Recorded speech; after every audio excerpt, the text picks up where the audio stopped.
Hi, everybody. This is Marlene with Miami Ghost Chronicles. How are you doing today? And today I have a guest that, well, she's part of a group. Okay, they're called Hunters of the Unknown. Okay, and they're based out of the Southwest Chicago suburbs. And they are what's called a paranormal travel adventure group, and they investigate historical mysteries, legends, unusual places, cryptids such as Bigfoot, UFO sightings, and hauntings. And who I have with me is Cyndi Vojvoda, who is the team founder. And she's a registered nurse by day. I love this because this is like the practical by day and then the paranormal or the unusual off time. But anyway, like she says, nurse by day and paranormal investigator by night. And like, one of the things that I like about this is that they are not limited just to one part of the paranormal. They, if it's mysterious and unusual and falls into what's called the paranormal, they're going to go out there and investigate it, which I love that. So, how are you doing today, Cyndi? Hi, I'm doing good. How about Fan- you? Fantastic, great. It's thank you so Great. much for coming on to the show. And like I told you, one of the things I always ask my guests at the beginning is, uh, what happened? Did you have an encounter or any unusual event as a child or as an adult that got you interested in the paranormal? No, I would say I don't have the typical story. A lot of people grow up in haunted houses or have some sort of thing happen to them that gets them into it. I've Right. really always been interested in the paranormal. Okay. I remember I did a term paper on the Bermuda Triangle in high school. It's always been an interest of mine. Okay. What kind of got us into starting a group Okay. was my son likes ghost hunting and all of that. He was probably about 14, I'd say, at the time, kind of young. We would always watch Paranormal State together. He was really into it, and a lot of these places you can't take children, basically. And Right.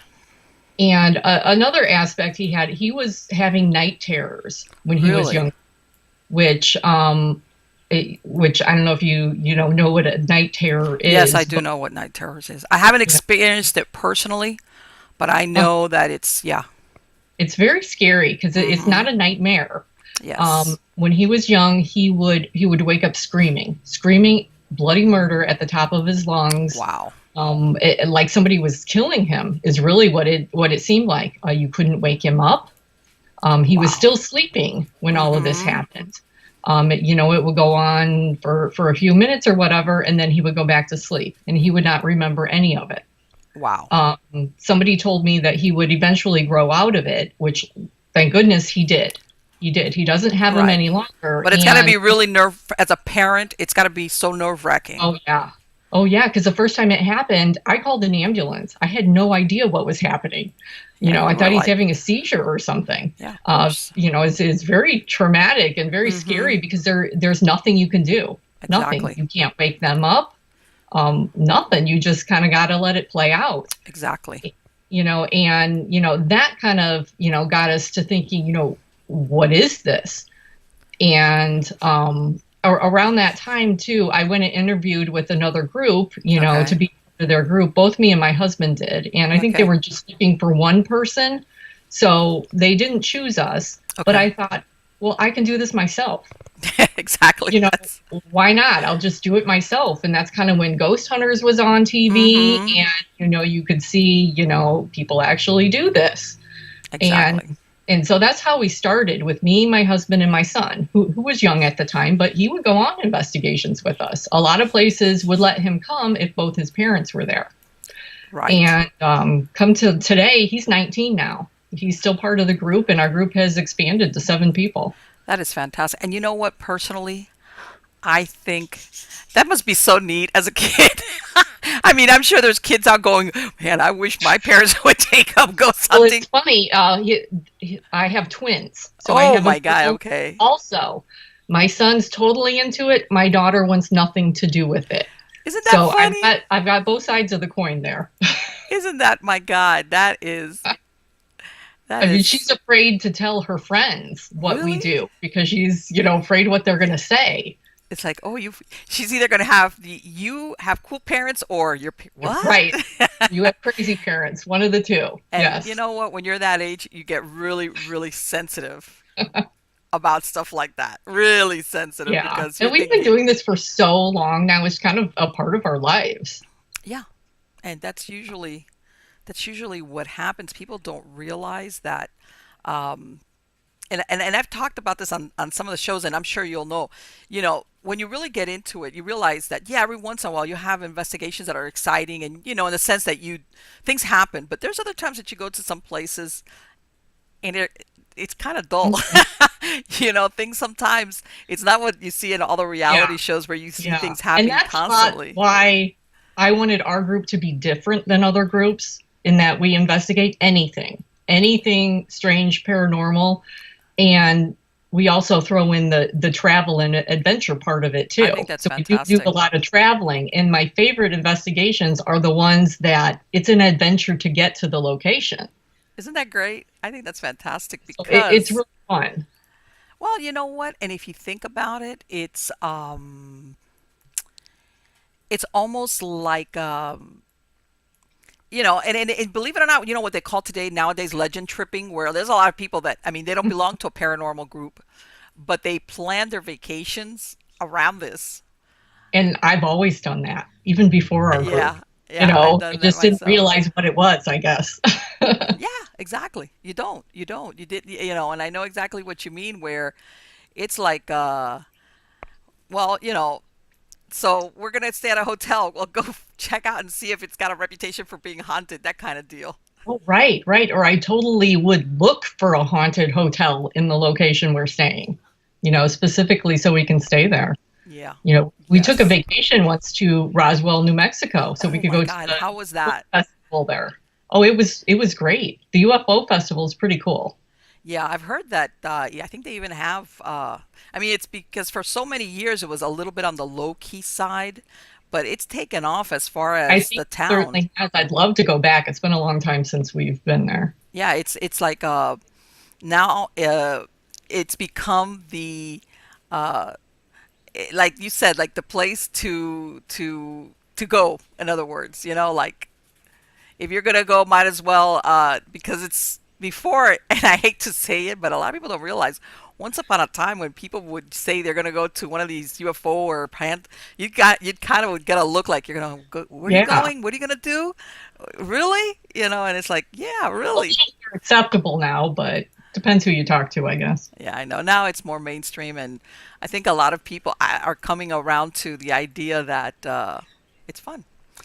And so, w- once you started doing, whether it's investigations or visiting them, what happened? Did you ever have any experience that you could say, "Wow, I cannot account for that. I go through my checklist of what could it possibly be." Yeah, I think I've had a lot of different experiences. One of the most significant ones, I would say, is we were investigating at Thornhaven Manor, which is an old mansion in Indiana. Okay. There was four of us, me, my husband, son, and another investigator. We were sitting at the bottom of the staircase, and we're doing an EVP session, Right. asking. Oh, I can see you now. Yes, I know. I've been working on that behind the scenes. Finally. Okay. So anyway, go ahead. You were saying that. Yeah. So we were doing an EVP session, asking questions. First, we heard a woman's voice Wow. with our own ears, a disembodied voice, a woman's voice say help. And then we had a flashlight setting on the staircase. It came on, and we could see this mist form in front of our Oh, eyes. And we're all like, what is that? And we even had a camcorder on us. really? The camcorder did not record the mist. It only recorded us freaking out, like, what is this? And that was pretty significant. And it also was interesting that the flashlight came on, because had it not, we would have not have seen anything. We would have been sitting in the dark like most people do Yes. investigate. So I think having a light on, is kind of a good thing, because you probably miss things sitting in the dark. Oh, of course. Of course. I mean, there's a. I mean, and that's the thing that sometimes people don't realize when you're doing, work, in this field that some things sometimes are really subtle in the sense it's not necessarily in your face or loud. No, sometimes, and it can be Right, disturbing, especially depending on what it is. But it can be really. I mean, and if you're not paying attention, that's right. why you see a lot of people say, "Oh, well, when I got home and I looked at the picture, or I looked at the video, or I did this, right? That's when I saw it." And yeah, sometimes you couldn't even if you were paying attention, but a lot of times it's just it escapes people because, Yeah, you can easily miss stuff. oh yeah, I mean, this mist was just, that's what it was, just a mist. well, and you saw basically what you're describing is some type of intelligence behind it, is what you're saying. It seemed like because we heard the woman's voice right before that Wow, also. So it was kind of two things happening at the same time. that's incredible. Yeah, so that was And pretty. when and a lot of people, they and they're, I guess what have you ever had any overall, I think that doing what you're doing is very fun. You have a good time, and at some point you even get to um, learn a lot of neat historical stuff about places that normally you wouldn't. But have you ever Mhm. had any encounters or any experiences that you say, you know what, I'm gonna grab my crap and I'm getting out of here? We did. Yeah, there was one time we did a home investigation on the south Okay, side of Chicago, okay, and we were in the basement. There was three of us in the basement. I was standing next to the furnace. Okay, and the staircase to the basement was behind me, and I felt like somebody had come up behind me, had like come down the stairs, okay. had come up behind me and put their hands on my shoulders, Oh my like they were God. standing behind me. When all this is happening, there's a big bang on the furnace, and also a baby stroller that was down there comes rolling across. Oh my And I God. was so scared. I couldn't even Oh talk. my I couldn't God. even form words. I was just so scared. But then once I got over all of that, I'm like, oh, that was kind of cool. I know, but Because still, it does. I didn't feel like it was threatening, like it Right, was there to harm me. I felt like it was like a jokester, like somebody trying to scare me. right. And then, come to find out, more about what was going on there. There was a father that had died, father or grandfather, older man Okay. that had died and had a bar like in the basement. And that's kind of what his characteristic was. He liked to play jokes and stuff on people. So it totally made sense. That's But at what. the time, it really scared me. Can you imagine? Let me tell you something. See, that's the kind of, and a lot of times when people do this, they kind of like almost after you've been, like I said, if you've gone to a few that nothing's ever happened, or you Hmm. think, oh, maybe when I get home, maybe I'll hear an EVP, maybe whoever, Right. and then you see that like the timing on some of this stuff is. I know there's the skeptics out there that could give you a million different reasons how I could, and you sometimes it's almost like you have to be there, realize the timing on this. I'm sorry, is just too weird, Hmm. okay, for it just to be coincidental, or Right. a raccoon in the furnace or something. Is Oh, that right. There was like three things going on at one time, exactly, Yeah. exactly. And yeah, I mean, I've had those experiences myself where it's like there's just no way that this, unless of course that's what you're hoping is that you're gonna get is just like a, you know and this is the thing, and a lot of people, a lot of people that I've talked to that have been doing this for a while, they'll tell you, you know, depending on, like you said, in this case, you felt, well, this spirit is like a trickster, like he wants to like see me jump, maybe, or Yeah. whatever. Yeah, that's what it felt like. Um, but sometimes, depending on what's there, if it's an intelligent haunting, of course, sometimes there's only so much that they could do Right. to communicate. And to us, it might seem frightening because let's say they drop something, but maybe that's the most they can do to get your Right. They attention got if to they're trying save to up their communicate with you. energy to be able to do something that significant. Exactly. Yeah. Exactly. So it depends, on the interpretation that you want to put on it. But yeah, and that's the thing. I laugh sometimes. You see these paranormal investigators, something happens and they're like ready to leave, and it's like, wait a minute, that's what you're there for. I mean, don't get me wrong. It's okay to get Right. startled. Yeah, Of it does scare you at first, but then when you get over it, you're like, "Oh, that was really neat. That was really yes, something." yes. It's like, wow, the for real thing, and people Yeah. just don't realize that. When you have something like that, like I said, your instant reaction is that startle reaction. Right. But then, depending, of course, on the feelings that you get, that's like, and like you were great. You realize this is somebody that's trying to like hoping that I'm gonna, like run Hoping screaming I'm from down going to here. run. Yeah. And you were like, no, I get where you're coming from, and yeah, and sometimes and then you get the other hauntings, even though they're intelligent. Sometimes they're on their own loop in the sense that they're just so caught up in what they're doing that they're totally unaware that someone's there. And Mhm. then you get the residual stuff, which is like the certain smells and things like that. And I'm going to ask you, how about UFOs? Have you had any? Have you seen any? Have Because now it's. I mean, I've always been interested in UFOs, but especially after that. That they kind of released. They let the cat out of the bag. Right. That they Right. actually admitted what everybody knew, which is that the government had been actually putting money into Yeah. investigating. That they're Uh, hiding secrets from us. Yeah. Big yeah, I surprise. know, and it's like, and I have I have one of two theories on that. I have one as to why they would want not keep it from us. One, they're afraid of it's like one of those things that once you tell the lie, then it gets away from you, and then you're Mhm. kind of scared once you tell everybody what you've been lying about, so that they're and they'll maybe try to pass it off as we were trying to acclimate the population to the possibility that we have had contact with extraterrestrials, that or that they're afraid of once they do come out and say that, and then of course everybody's going to ask, well, what do you know, what is it, that they have to admit how much they don't know, and that they're afraid that people will kind of wig out, because let's face it, it's going to be bad enough that they finally admit to it, but can you imagine when they admit that despite all the hoopla, how they always say, well, we've got their technology or they've helped us, that we really don't have as much information as everybody thinks.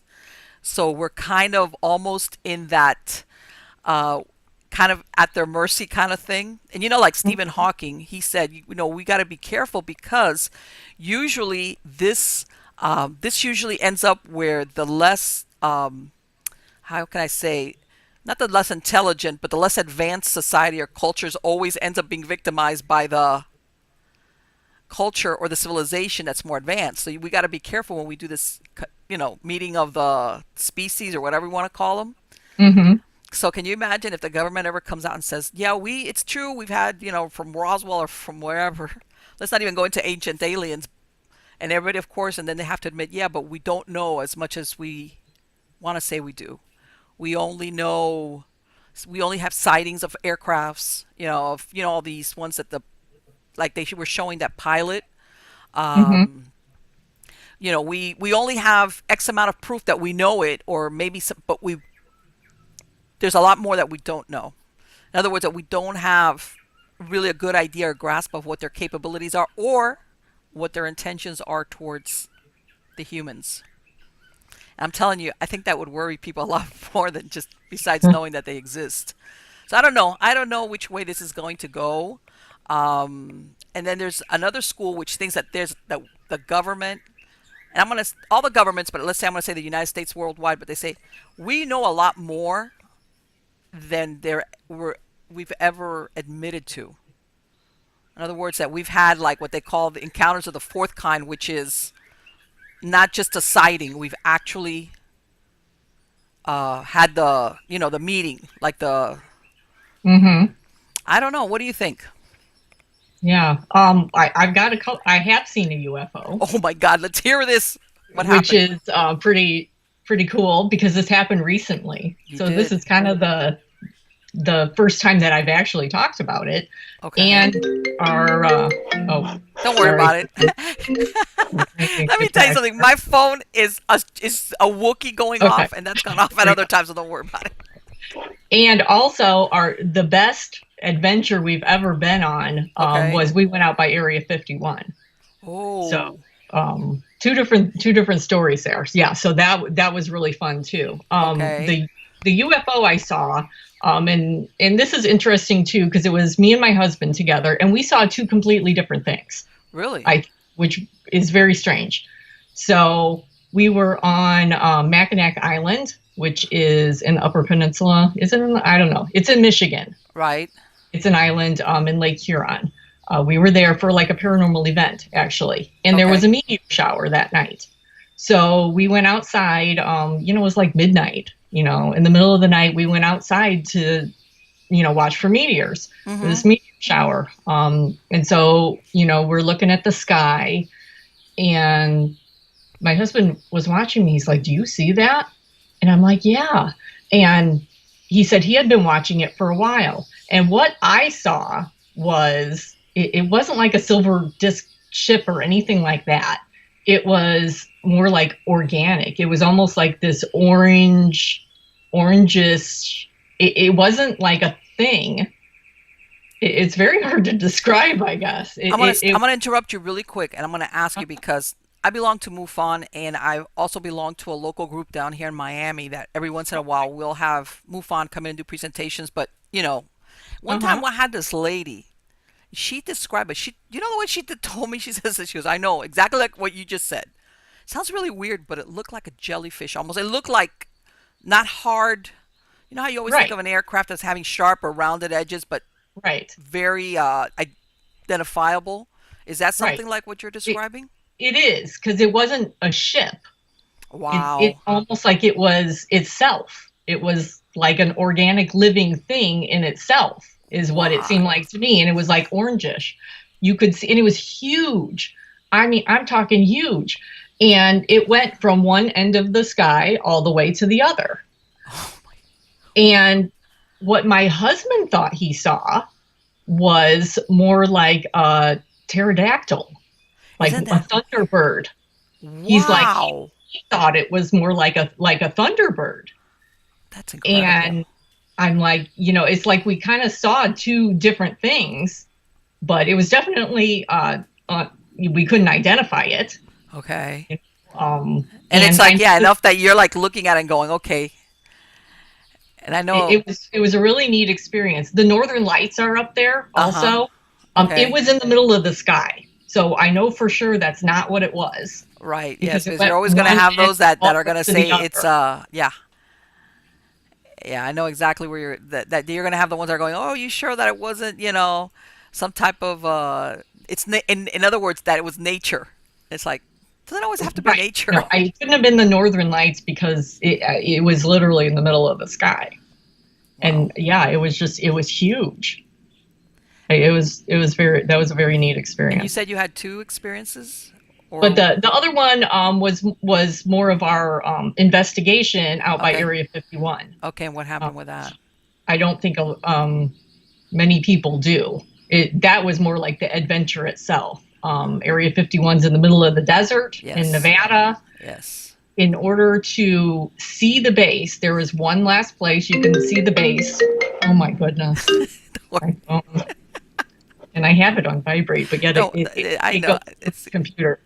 Okay. So there's one last place that you can see the base, and it's called Tikaboo Peak, which is a mountain. Okay. In order to get there, you have to take this 4x4 dirt road, like 20 something miles into the desert. Okay.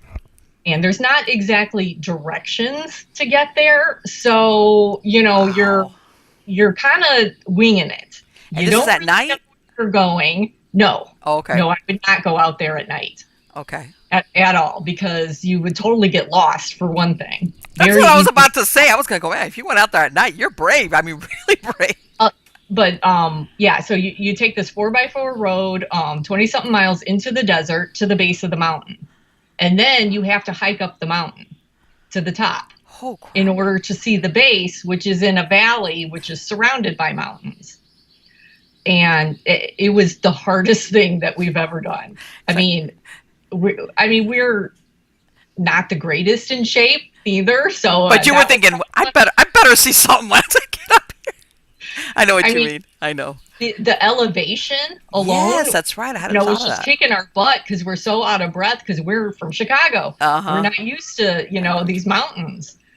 And there's not like a trail that's going up there neither. I had GPS coordinates and we're like, I think we're going in the right We'll direction. find out soon.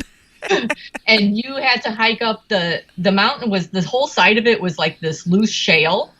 So Oh, it was like really hard too. It was really hard. can you But imagine? this was a whole day event too. It took us the entire day to do this, like a good 8 hours Yes. or something, but once you got to the top of the mountain, and I think people do spend the night up there. I was gonna say, it's like, man, once you Bring go a out there, it's tent, like, spend the night. So, I wouldn't be driving through those roads or hiking at night, but, if you did want to spend the night up there, great place to star watch and watch for UFOs.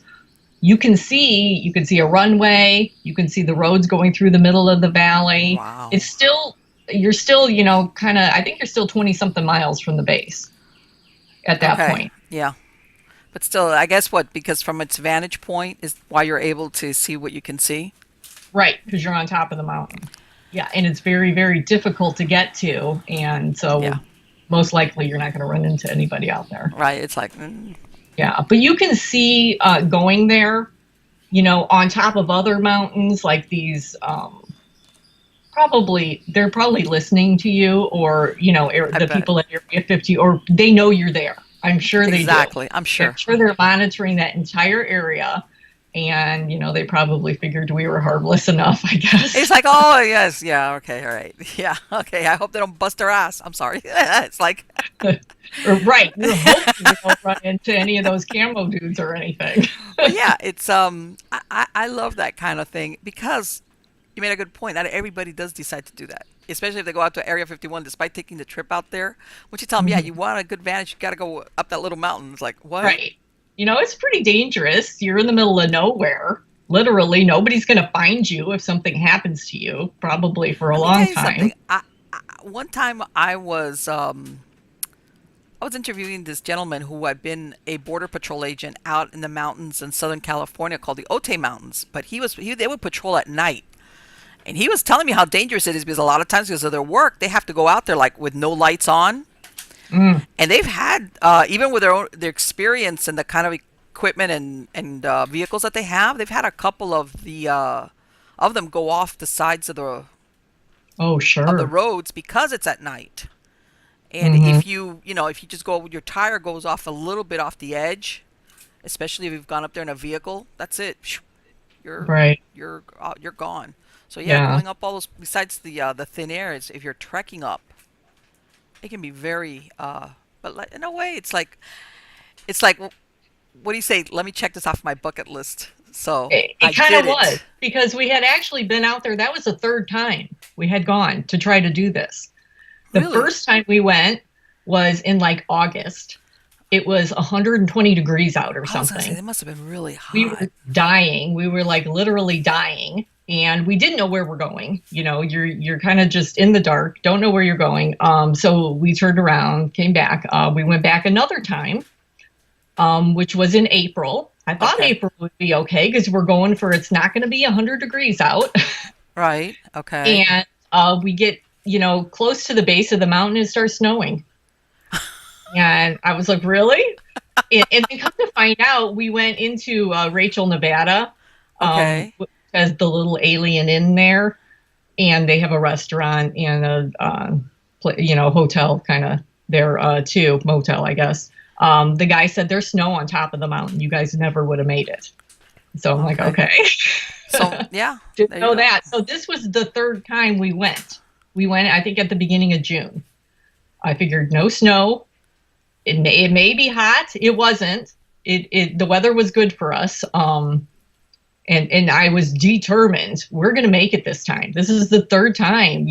We fly out to Las Vegas. So You have to rent a 4x4 vehicle too. right, we're gonna do To it. get there. So it's quite a trip. And I was determined we're making it this time. I don't care. And we did.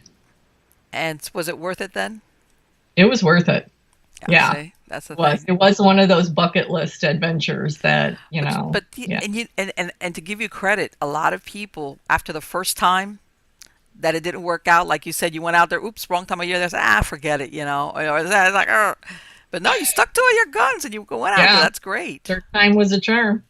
That's so. Let me ask you, what do you think as far as the now that they kind of said that? Do you think that we have had contact more than just sighting, let's say, I do. UFOs? I do. Yes, I think they're just not telling us that. Yeah. Yeah. Sometimes I want to say, well, you know what? How long could they just be content with seeing crafts that maneuver or go at speeds that they know that we don't have any technology for? At some point, and it makes you wonder, was it a scenario like Roswell, where they had a crash, or Hmm. was it a meeting, an agreed upon meeting? Right. And it could be both. Yeah, it could be both. I mean, there's like I said, um, in some of these meetings that you go to, you'll have a lot of, and I think that's happens also with all these people, especially way back then, whether you were in the armed forces or after a while, people don't say that unless they want to deep six their careers. If you were a Right. policeman or a fireman Yeah. or armed forces or an airline pilot, uh, after a while, you realize, and even if you come back, your boss, if he's your friend, will tell you, "Shut up! Don't ever get this out because for the next 20 years, you're going to be known as the guy that saw the UFO." In other Right. I words, think, yeah, they don't talk about it yeah. for sure. And I think Because, what's yeah, happens is what's happening now that a lot of these guys that now that they're retired, it doesn't matter to them. Even though I have heard that sometimes even that haven't said stuff because sometimes they're even they think it might hurt their pensions. Like somebody is going to mess with them. That's right. you know Right. I think the government has put that fear in. yeah, like hey, even though you retired, Yeah. remember either They could, you sent yeah. you either you signed some type of non-disclosure form or whatever. Who knows? So yeah, I think there's still a lot of people out there with a lot of secrets that are saying, "Yeah, forget it. I'll let Fred come out and tell the Right. story of what we came across whenever it was, 50s, 60s, 70s, 80s, whatever the case might be." Uh, and well, since your group does everything, have you ever gone Bigfoot hunting or Squatch hunting or Squatch? Yeah. Yes. How's We've that? gone on two different, three, well, actually three now. We just did one last year too. Yeah, we did three different Bigfoot hunts, How was that? actually. We've never run into the creature, unfortunately, Mm-hmm. but we did have two experiences. One was in Minnesota. Okay. We rented this house that was pretty remote. It was the only house on this lake, so there's nobody for miles. Me and my son were in a canoe, and we were just taking the canoe kind of around the lake, Okay. and we had rocks thrown at us. Really? And that is one of the claims of Bigfoot. Yes. Yes.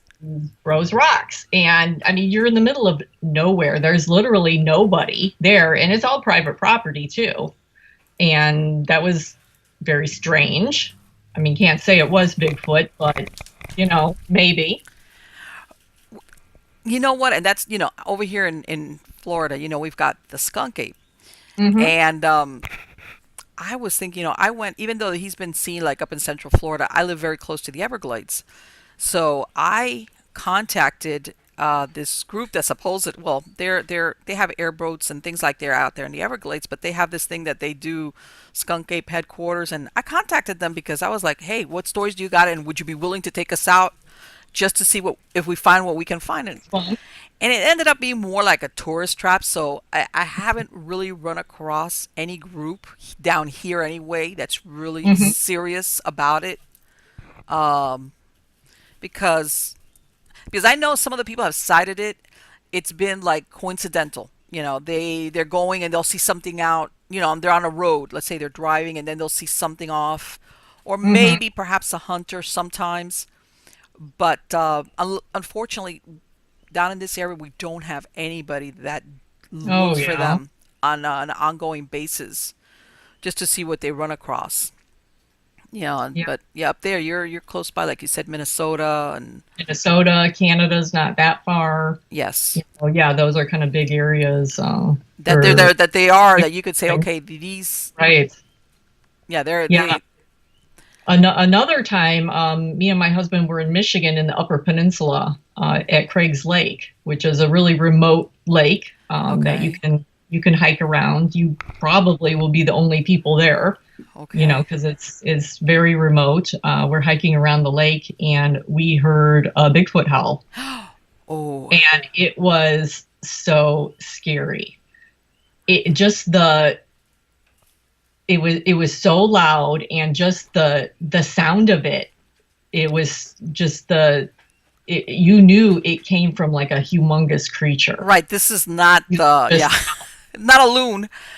you know, or you know, not a bear or anything like that. I mean, Exactly. it was just this massive sound that was just, you know, it just shook you to your core. It was very scary Uh because we huh. were out there by ourselves. There's nobody, and we hear this, and we're like, oh my god, you know, do you really want to run into that creature that Right. made that sound? Eh, that's the thing. You hear some, and some of these people that go out and, like you said, in the woods in the middle of nowhere, they're out there Yeah. doing all these things to And call we it. do I'm like, that. And we do go out at night in the woods looking for Bigfoot, or Beast of Bray Road. We've done oh that my one. God, yes, I saw that. You guys, what with? Wait, let's finish up with Bigfoot, and then we're gonna move off to the Beast of Bray Road because I think that's so super interesting. Because in a way, they're both cryptids, even though the Bigfoot has Right. got a much more, it's seen all over the Yeah. place. Much more popular. But and I know a lot of. Don't get me wrong, I do think of Bigfoot as I don't think of him as trying to go out there and kill all the humans he comes across. I don't think that's the case. But uh, Right. I was talking to a gentleman who he's a Sasquatch. His name is Steve Coles, and we were talking about that. Yeah, he's experienced. They're omnivores, and where they don't go around killing humans, but Hmm. if they run across, and they, in other words, that he's had scenarios where they've gone onto people's farms and gone after calf and things Hmm. of that size for food. And I Right. said, well, do you think it's because it's an older or an ill, member that? And he goes, no, they they are opportunists. Uh, they get their food where they can. So sometimes you have to think. And we also thought a lot of times that they're closer than you think. It's just that they're so good at adaptation, at blending in or camouflaging themselves, Right. Right. that sometimes they're Yeah. much closer than you think, especially if the wind's not blowing in the right direction, where which they would know what to do. That they might be looking at you and you would have no idea that they're I think they've observing been you. here a lot longer than we have. I think, Yes. but I do have a theory about all the cryptids. I think, you Go know, ahead. can kind of be lumped all together. Okay. I think that they are interdimensional beings, Oh yes, that yes, they come from a different dimension. yes, And I think that's why they're more elusive, you yes. know, they come and go. Mm-hmm. And I kind of think all the cryptids fall into that. You know, that's my opinion. Do you think it's because? Do you think it's just that every once in a while there's what they call a rip that's only open for X amount of time, or just that they have the ability in and of themselves to travel between dimensions? It could go either way, I think. And I think there's certain areas Mm-hmm. that are more prone to that. That maybe, I mean, they call them like a window area, Yes. where maybe there are portals to another dimension, Mm-hmm. and that's where a lot of the sightings are, you know, in certain areas around the country.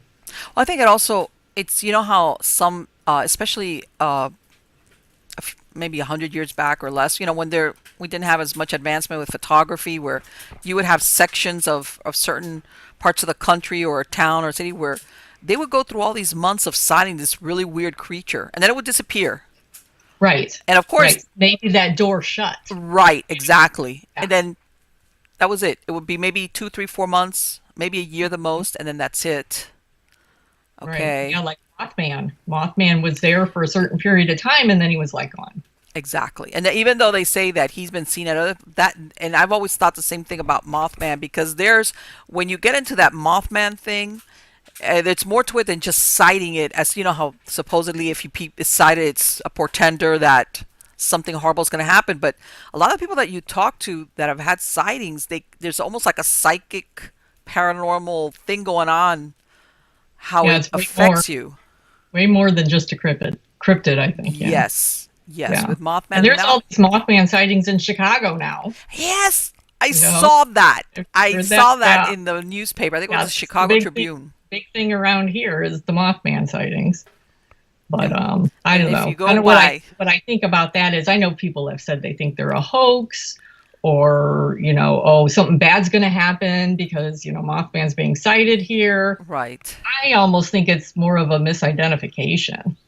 My husband saw in our neighborhood this like massive owl. Like Really? it was huge, which I think somebody could mistake that for Mothman. And he's like, it was so big that it was scary, and he would, wanted to come back in the house and stuff. And I'm like, oh, we need to get a camera out there and see what this thing is. But I don't think it's Mothman. I think it's really probably more a misidentification of a creature, Could be. Could be. living animal, like a large owl or something. Yeah, there's a lot of people that they don't really stick around to really take a good look. Right, right. They're getting like a 2 second, viewing of this creature, and because they've heard, oh, there's been all these Mothman sightings around here, that must be what it is. Yes, it's like, yeah, I'm not gonna stick around and like really, really take a good look. Like that was, yeah, I could see that happening. And but Yeah. then you never know. I always, you know what? I always leave a little bit for the what if it's, what if there is something there? You Right, don't ever right. want to think of it because, You and I never don't know. know, because I guess I'm thinking. I mean, I've been up to Chicago. My son was in the Navy and he trained there out of the base that's Hmm. about 40 miles away. So I've been there a couple Yeah. of times, and I know inside Chicago proper, but I imagine what if you go a little bit outside of Chicago, you would get owls that big, or because I'm always thinking of Chicago as in the city. Right. I mean, there are owls around here. I mean, Really? maybe this one, yeah, there are owls around here. Maybe this one is just, larger than your average owl. I don't know. I don't think it's a hoax. I'm not really buying into the whole Mothman thing either, I guess. Yeah, the owl on steroids. Right. Yeah. Now let's go on to Bray. That the Oh, the Beast of Bray Oh Road. my God, yes, yes.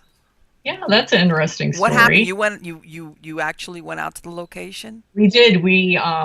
There are these woods. Kettle Moraine Woods is the name of the woods that there have been a lot of sightings in, and we rented a house that was Okay. actually right across from the woods, so it was perfect. We Wow. we could stay in this house, and we just walked across the street, to the woods, and yeah, we did do a night investigation.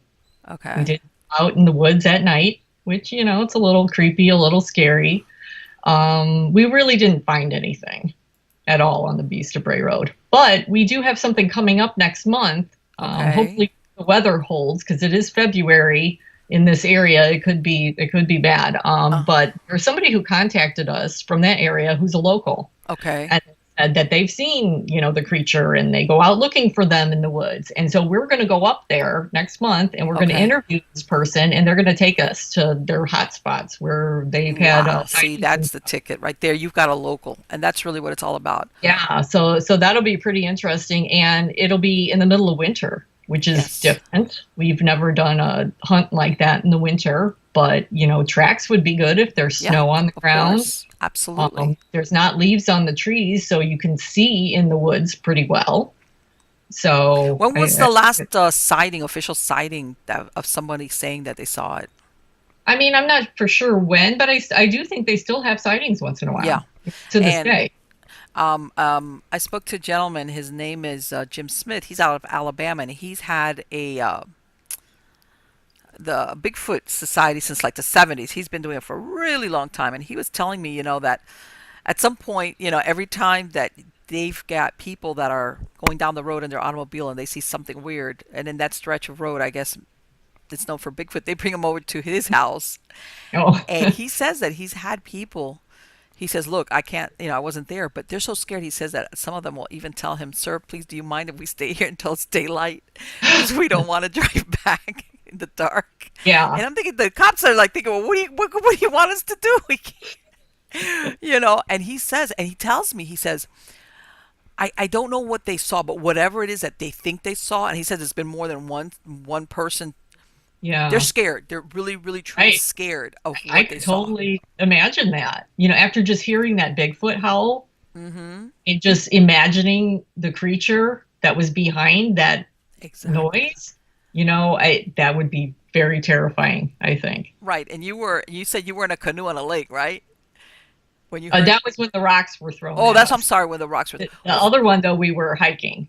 We were just hiking and around the this lake. is and again, and you posed Hmm. a very good question, which is like, do I really want to have a face to face with whoever? I know that's kind of iffy, but Yeah. kind of don't think that it's going to be, terrifying and stuff when we're out there. I mean, we still do it.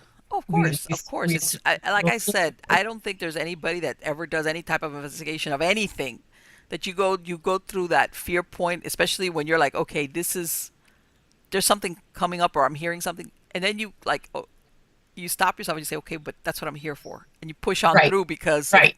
Exactly. That's it's exactly like, what we're there for. So we're yeah, still going to do it. we're still gonna do it. Exactly. Yeah. Now, have you ever had anything on any of these encounters that you could say something followed you back home? Something, and for example, besides the paranormal or the ghost stuff, I've have had some people tell me that, yeah, things, even if it's not malicious or bad, they do feel like sometimes after an investigation, they do have things coming back Mhm. with them. And I've even had, like I said, some people, like I said, when I stay in these meetings afterwards, after the meeting breaks up, that everybody just gathers around and some people leave and other people start talking. And I've talked to so many people that have had, for example, UFO sightings, that they'll tell me that later on they start experiencing things on a paranormal or psychic level in their homes. Yeah, I've heard that too. I've heard And, that too. But I don't think we've had anything like you that. know, We haven't had anything follow us home or anything like that. No. okay. And because it's almost like, especially, I don't know, is there anybody in your group that's sensitive or psychic or just, No, we don't have any psychics okay, on our or no. sensitive? Sometimes I say sensitive is, sometimes the I mean, word psychic has the wrong connotation. It's right, just somebody that right. picks up on things a little bit better than others. I mean, maybe sensitive, I Yeah. would say. I Okay. would say, yeah. Yeah. But Would that be you, or is there somebody else in there that? well, I mean, I almost think too that some of us have been doing this for so long Yes, that you get exact. attuned to it. Yes, you do. You do. So when You do. something's going to happen, you kind of know. Yes. Yes, you do. You kind of can feel it. Right. And So I the think, reason why I yeah, was asking that is that sometimes usually the people that are a little bit more sensitive, it's almost like if something's there, if you've gone especially to a paranormal investigation, and they desperately want to communicate and they kind of realize this person is the one that's going to be the easiest to get yeah, across to. Sometimes they're not bound to the place and they kind of go along hoping, that they're going to be able to connect with this person maybe when they're asleep, when your right. defenses go down, and get through to you. And sometimes eventually, like I said, they go away. It's not because it's anything malevolent or bad or anything. It's just that they're just hoping that they can make contact with that one person, whoever it might be. Hmm. But and then you have the other people. Some people have said, "Oh yeah, after I came back, then I'll have all these weird things going on." And I mean, significant stuff like all of a sudden it just transplanted from where they went to their homes. And it's like, oh Right. boy. Yeah. We always do protection prayers. Yes. Okay. Whenever we do an investigation before we leave, we tell the ghost you cannot come with us. You have to stay here. Yes. And I guess it's worked for us because Good. we really That's haven't great. had anything like that happen. There's a lot of people that don't take those precautions, and in other words, they don't take the precautions because even though they're doing this, they don't think in a way They don't think it's going to happen to it's going to them. happen or it's real. It'll be like, It's such an easy, simple thing to do, too. yes. So whether it Yes. works or not, why not? Have you ever, because I know Chicago's got so many places that have a history of being haunted. I mean, God, even before, I mean, everybody sometimes thinks of Chicago as like when Prohibition and Capone, but Yeah, the there's a lot mob. of places there that predate, you know, the G-Men and Al Capone days. There's a lot of things that have happened around Chicago. Yeah, there is a lot. I can't say we've investigated a whole ton in the area we live in. Okay. Actually, I mean, we've been to Bachelor's Grove Cemetery, which is, one of the most popular cemeteries. How was that with Bachelor's Grove? Bachelor's Grove, I think, is way overrated. Okay, I'm glad to hear It's that. it, No. When I say glad to hear it, is that don't get me wrong. I've been doing this since the '90s officially as an investigator. Mhm. So there's so many places that are so hyped that I Yeah, say either one, whatever's going on there has long ago dissipated, and all it's basically it's just rolling along on hype, or what's there is very subtle or insignificant, or the timing has got to be like just right. Otherwise, it's not. And I don't. That's when you say that I'm like, yeah, if it is, it is. It's yeah. over. It's I overrated in the think sense it's of really haunted. overrated. If you've ever seen anything on TV on it or something, it seems Yes. like it's in the middle of the woods. Yeah. It looks like. Yeah. It's not. It's in a suburb of Chicago, Okay. which is the cemetery itself is right next to a major road. Really. So, I mean, you do have to take this path into the woods to get to the cemetery. It's not real long. It's not like a Okay. hike or anything. Okay. And you can literally, I actually, a few years ago, we went and I did a video of it's near kind of near O'Hare. I did a video. You can see the airplanes flying overhead. You can Okay. see you can see the highway Yeah. from the cemetery, all the noise And and I was everything. gonna say that right there contaminates. So just It about is anything you could do. totally, totally. You could never get a good EVP out of there because Hmm. there's just so much noise, and not to Exactly. mention there's so many people there. Usually, it's like Grand Central Really? Station through because it's so popular Yeah, and that's a it's so problem. easy to get to Yeah. too. It's very easy to get to. It's just in the suburbs. It's way overrated in my opinion. Well, and and let me ask you, and the reason why I ask is I'm a big researcher also. I'd like to find out what's the truth behind the story. Sometimes, like you said, it's like there's no truth to it, or it's like very minimal. Sometimes it's pretty accurate, and then there's others that sometimes you do the research and it's much worse. Because I've heard that part of the haunting that takes place there has to do that at some point, besides being a cemetery, that they were dumping bodies out there. Is that And there's a accurate? pond there that supposedly Al Capone, Right. yeah, they were dumping bodies in the pond. I mean, I've heard that too. Whether it's true or not, or whether Right. we can even know if it's true or not, I don't Right. know. Like, let's face it, nobody was going to write that up in the newspaper because, yeah, if But yeah, I've yeah, heard that if too. you value your life, you're not going Yeah. to absolutely say nothing. So, yeah, that's one of those things that you wonder where the truth starts and you know, where the hype ends. And And where it gets added on to as the years go by. yeah, Yeah, of course. And like you said, and you're absolutely right. When you look at it on TV, it makes you look like you're in like a wooded area. it does. It is in the woods, but it's also next to a major highway too. Yeah, but that's a problem. That's a problem as far as if you're trying to gather And proof. It's like airport close by. Yeah. plus, um, like you said, once when you get a bunch of people running around somewhere in your vicinity, even if they're other investigators, forget that also. Even if it No, wasn't next to a major highway, right. And and you usually the people are there, they are looking for ghosts or something. yeah, but can you Yeah. imagine? Yeah, you think you're captured, but it's a guy talking off on the side on his cell phone, Right. saying, "Yeah, Right. forget Yeah. it." It's like, yeah, I would love to go. Personally, I would love to go just to go. I think you got to visit it once, Right, absolutely.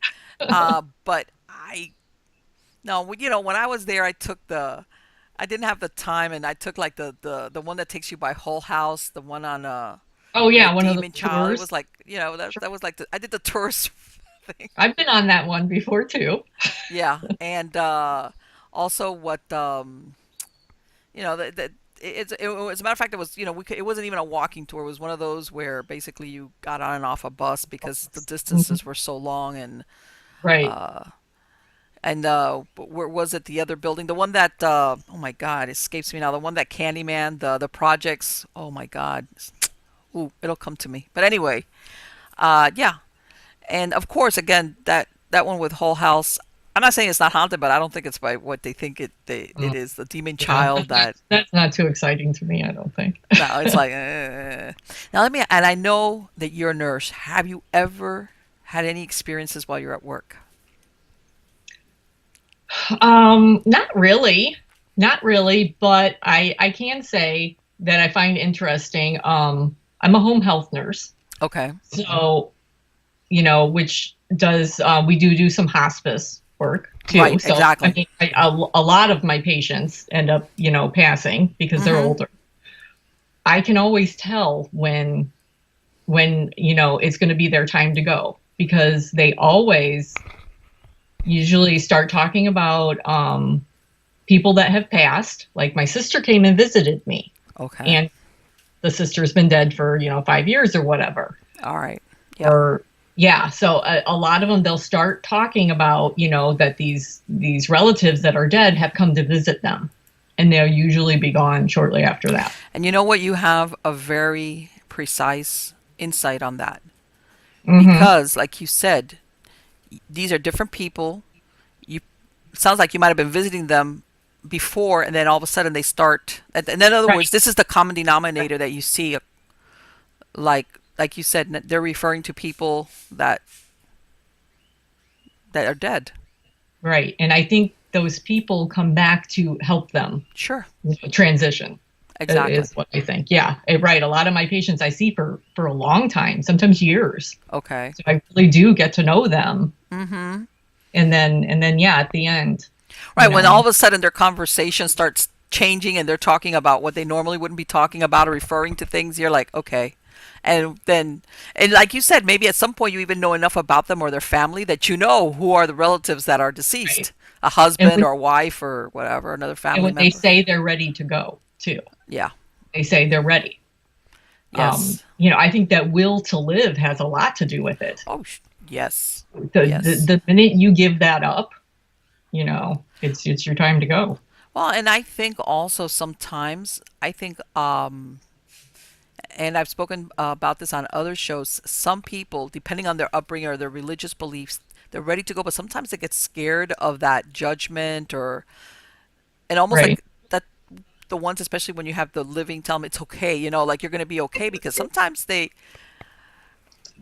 never worried about it until right then and there when they're going to die, and then they start thinking about what if of all the bad things they did, when in reality maybe they weren't as bad as they think. But they start Yeah. thinking, I'm gonna go to a hot place, or whatever, or things like that. People, I think, get scared. The as far as the willingness is they're willing, but there's also sometimes fear comes in where, or they don't know what's waiting for them on the other side. I've heard sometimes people, especially if they're kind of agnostic or they don't have much of a belief in the afterlife, they kind of run into that problem a little bit when Well, they're that would there, be, yeah, that would be a little, depressing that where it's if you like, I really hope I think was right, or you know, what if? this is Yeah, it, when I'm gone, there is nothing, yeah, exactly, yeah, I don't want to exactly. believe that. So that's yeah, I could that I think yeah, and that's why I asked you. I didn't know what setting you worked in, but that's really interesting what you said, as far as like it's okay that you could say, okay, well, one patient what could be delusional, maybe they're getting some type of medication, or maybe they have some type of brain Right. disease where they're seeing the dead, whoever. But when you start seeing it in different patients, in Mm-hmm. different Yeah, it's whatever's a going pattern for on, sure. yeah. For sure. That happens over and over again. And you would think, okay, if they're going to be hallucinating, why won't they hallucinate with a living relative? Like somebody maybe they haven't seen for a while, or a friend, or you Yeah. know somebody that I I wish I could think see, they or really see these people. They can really see them, that they're there, yeah, there to help them, I think. yeah, I believe that. I absolutely believe that. I think, which by the way is a beautiful thing when you think about it, that when you're Yeah. ready to pass on, you're going to have people that love you and know you waiting for you to tell you, Right. hey, come on down, it's okay. And that's another theory that I've run across for as far as a lot of intelligent hauntings. Everybody always thinks of it's got to be a tragic, violent death, uh, that creates a haunting or a spirit that's Mhm. earthbound. But I think in some cases you do have sometimes some spirits that they kind of like die alone or confused and things like that, and they kind of hang out a little bit because I've heard sometimes that they missed the bus. Sometimes, let's say if they were heavily medicated or anesthetized, or let's say they were in an accident and they were unconscious and then they pass away before regaining consciousness, that sometimes they kind of like they're self-aware and they kind of miss the part where I died. Mhm. And that's why you have some what they call those crisis apparitions, like when somebody dies or right after they die, that people that maybe haven't seen that person will see them or witness them or smell their perfume or things like that. Sometimes it's because they want to say they're okay, but sometimes it's because they're kind of like hoping that somebody's going to hear them or see them, because they kind of like takes them a little while to catch up and realize, Yeah. okay, maybe that thing I don't remember, the last thing I remember was driving down the road, for example. Maybe that's what happened, or that I've heard of, or that they attend their own funerals and that's when they really catches up to them. They're like, hey, that's me in there. So Whoa. Hmm. yeah, I think there's a lot of different reasons sometimes why intelligent hauntings end up taking place and things like that. And so you've got that investigation coming up um, with that local, which I think has got Yeah. to be so. Yeah, that's in February. Yeah. Pretty interested to see, what he has to say, and it's going to show us where he goes to hunt the Beast of Bray Road. Let me ask you, I think isn't it Wisconsin where they've also got sightings of the dog man? Yeah. Have you ever Dogman, been Wisconsin and Michigan too. have you ever done anything like that? Have you ever gone out for any of those? We've never done the Dogman in particular, Okay. but Dogman, Beast of Bray Road. Yes. Right, Could I it be know. the same thing? I don't know. Well, Of course, they think the Beast of Bray Road could be a werewolf. So, right.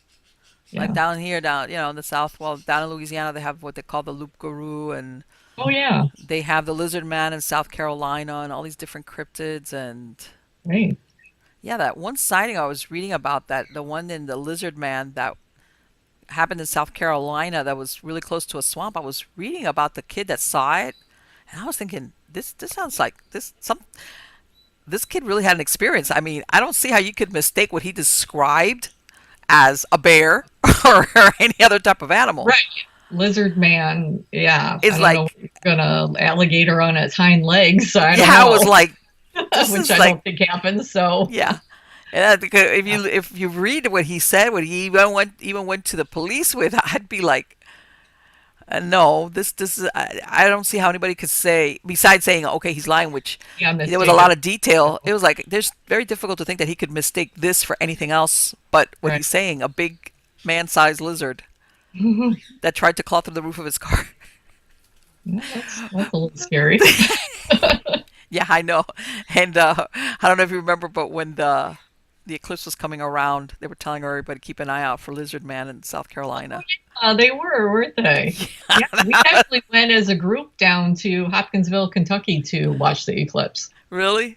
Oh Yeah, that my. was supposed to be one of the best places to see it, and Okay. it was. It was great. It was great.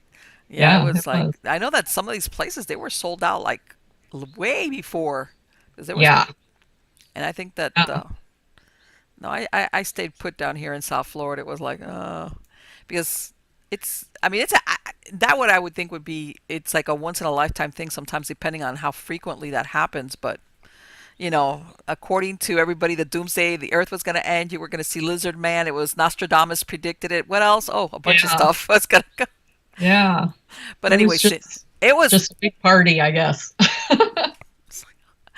But anyway, Cyndi, thank you so much for spending this time. I look forward to catching up with you. You post, I have the link to your website on the credits of the show. But anyway, what is the website that if somebody wants to go and Sure. visit you Our guys? website is www.huntersoftheunknown.com. Okay. We're on Facebook, we're on Twitter, we're on Instagram at Hunters Unknown on all three. And you're going to post what do you post what happens after these when you go out there? Do you We put do. up any That's all pictures? on our website. Yes. Okay, After we perfect. go through, all our footage and everything, I always do a video and put it on our website. Yes. So all our past adventures and everything Is on there. is on there. Yep. Fantastic. And then they can, whoever wants to find out what's going on with this soon to happen investigation, they Yeah. can catch up on with you on social Right. media. Perfect. Yes. Yep. Again, Cyndi, thank you so much for spending this time. It was fantastic. And I'm going to keep abreast of Great. that because I have an interest in that. And Yeah. lucky you, you're up there. I'm too far away. Oh. Otherwise, I'd be taking trips up there. Well, But yeah. Thanks for having me. yes, no, believe me, I'm going to keep I'm very interested in those type of cryptids. I really, really am. Okay, thank you Okay. so much, darling. Sounds Take good. care. Bye-bye. Thanks. Bye. So, I think it was so interesting. I love a paranormal group that does everything because a lot of times people think of the paranormal as strictly being a ghost hunt or, spirit contact or something like that. And in truth, uh, paranormal is, and I've said this in other times, it's a whole slew of things, whether it's cryptids or UFOs or, um, I mean, to me, it, there's so many things out there that are unknown versus known that just can't be explained that I consider paranormal. That doesn't have to be, like I said, the typical what everybody thinks of. And part of it we have to blame on media as being paranormal. I hope you enjoyed it. I loved speaking to Cyndi because, like I said, um, especially for those people out there that don't belong to a group or, the legend trippers. Uh, I think there's a legend tripper in all of us, even if we don't belong to a group. And the only thing I could say is always be prepared to capture something, even if it's with your camera or anything, because you know what? 9 times out of 10, these are the people that have the encounters or the sightings or the experiences that, you could have a bunch of paranormal groups. Again, speaking loosely, paranormal group going out there trying to capture. And here you get two legend trippers going out there and they do it because they're there. Yeah, they're going out there, but they don't take it. I want for lack of, they don't take it so seriously. They're hoping they do, but if they don't, they're out there to have a good time. On the flip side of that, you have to be a little bit careful. And by this, I don't know if any like last year, there's a cryptid or a legend. It's an urban myth called Goat Man, and this is in Kentucky, and he is seen on a railroad trestle, uh, a very high railroad trestle that basically crosses this ravine. Okay, it's a matter of fact, it's pretty close to Waverly Hills Sanitarium. And I believe early last year there was a couple that, well, the story goes that the goat man is seen. I mean, there's different versions of it. He's either seen under the trestle, the railroad trestle, up on the top with a hat. I mean, there's 3 million versions of it. But bottom line, a lot of people go up there to see it, and it's not the first time that somebody's gotten killed, and that's exactly what happened. Because what people don't realize is for a train, you would think you would hear a train coming really far away, and you don't. You kind of become aware of it right when it's on top of you, and that's what happened. There was a young couple out there. They were, as a matter of fact, they were going to Waverly Hills later on I think in the evening. They had gone out there to try to find Goat Man, and they had walked out on the trestle. And once you're up there and the train's coming, you've got three options: jump, and it's like a 100-foot drop to the ravine. Two, you get hit by the train and run over by the train. And three, if you're smart enough, you know how to get off and kind of like hang off the side kind of deal.